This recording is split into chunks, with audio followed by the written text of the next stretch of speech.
lives change. The change in human life has been extraordinary. Why are we feeling confused? Because it's changing so fast. And so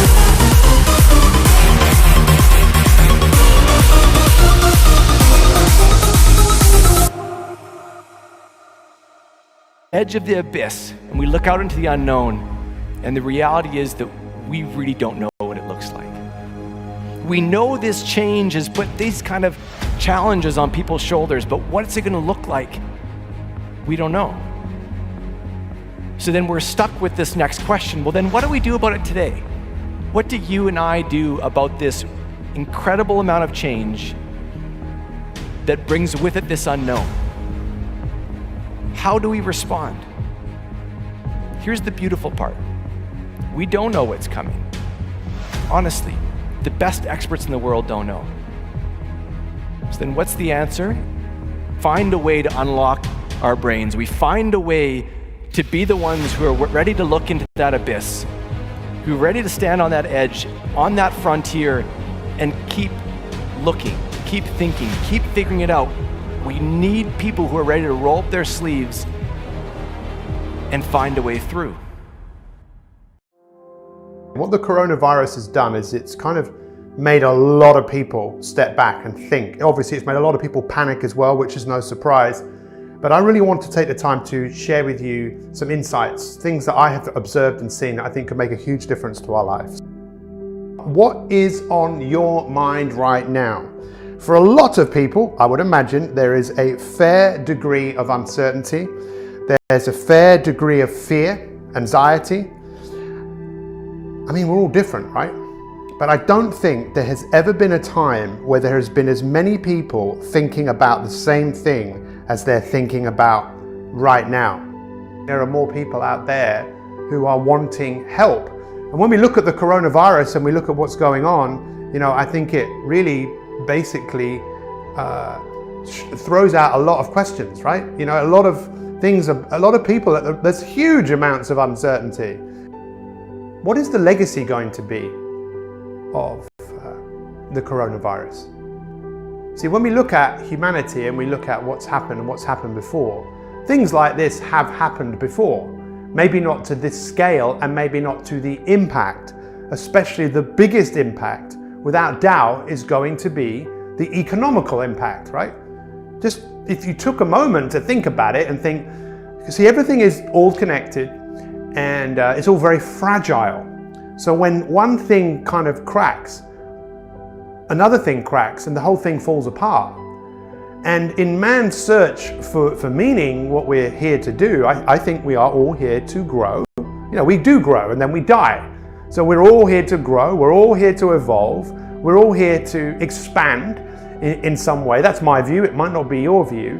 And then when something happens which stops you from doing what you normally do, especially if that means you earning money to basically put food on the table or to pay your mortgage, all of a sudden your whole life is turned upside down. But what I find truly unique is when do we actually get to see the best in people? What does it actually take for something to rise up inside people, for people to go, I need to do something. I need to do something about this.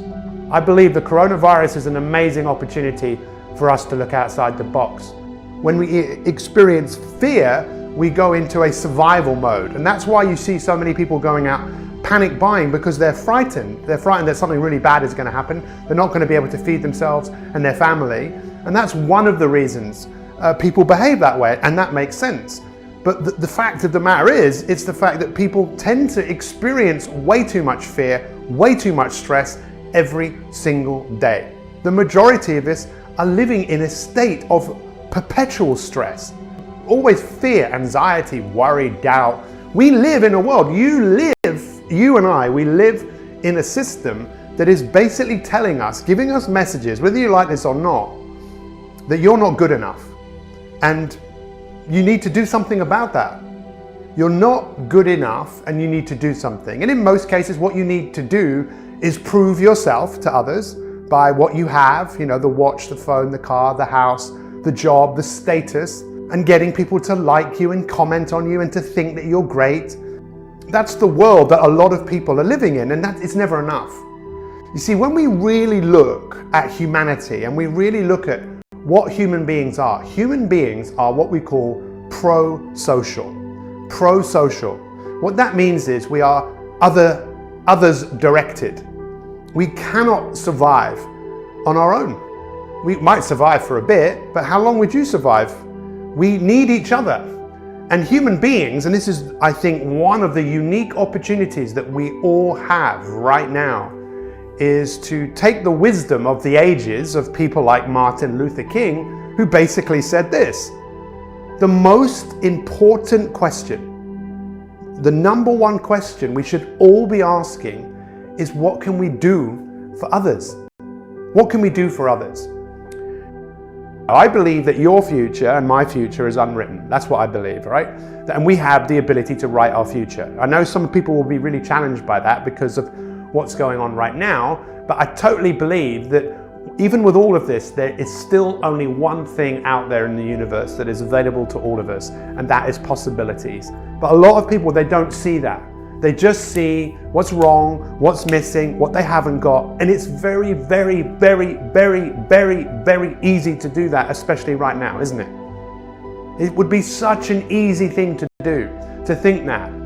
Your future's unwritten, the first thing. The second thing I believe is that we have the power to do something about it. These are my two guiding principles. Your future's unwritten and you have the power to do something about it. That power that we all have only normally comes out in a time of a crisis. And I just think that we all have an opportunity to look at life differently. We all have an opportunity to be different on the back of this. We all have an opportunity to look at the world with a fresh pair of eyes. Once this blows over, what will you do? Is this maybe for some of you the change that you've been looking for? Is this going to be a defining moment in your life where you look for different things? See, in times like this, what a lot of people do is they start looking for opportunities. And they think there's possibilities that will come out of all of this, that the breaking down of certain systems means that we have the opportunity to create new systems. What can I do? What is in my control? What is the difference that is going to make the difference? Make yourself physically stronger, mentally, emotionally.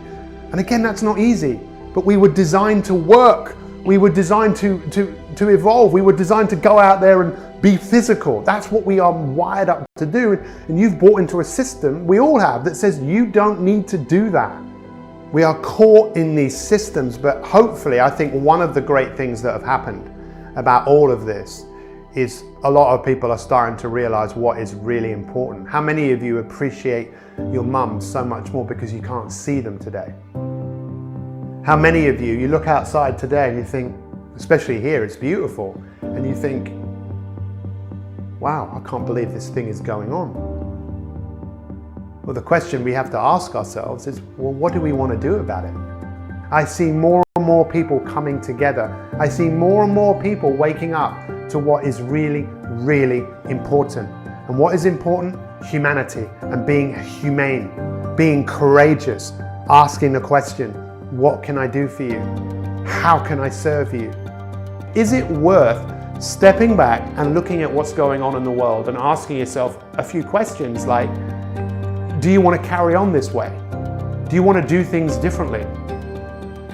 We have this ridiculous focus of attention on what is wrong, what is missing, what we haven't got. If you watch the news, of course, that's all that it's about. There will be some happy stories to lighten people's moods, but then it's the dumbing down of humanity. Don't rise up. Just be a consumer.